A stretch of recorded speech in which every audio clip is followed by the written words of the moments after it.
शरद पवारांबद्दल बोलताना अजित पवार काहीसे भावुक झालेले आज पाहायला मिळाले।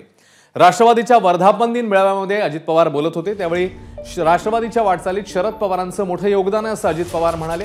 आणि राष्ट्रवादीच्या मेळाव्यात बोलताना अजित पवार यांचा हा कंठ काहीसा दाटून आलेला पाहायला मिळाला।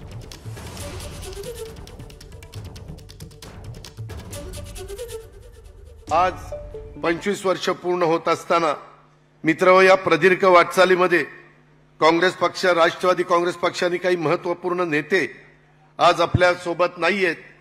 ह्याची पण खंत, ह्याचं पण दुःख माझ्यासारख्या कार्यकर्त्याला आहे। राष्ट्रवादी काँग्रेस पक्षाच्या स्थापनेपासून 24 वर्ष पक्षाचं नेतृत्व करणाऱ्या आदरणीय पवार साहेबांनी देखील पक्षाला दिलेल्या समर्थ नेतृत्वाबद्दल आज पक्षाच्या वतीनं आणि आपल्या सर्वांच्या वतीनं मी त्यांच्या प्रति कृतज्ञता देखील त्या ठिकाणी व्यक्त करतो। एबीपी माझा, उघडा डोळे बघा नीट।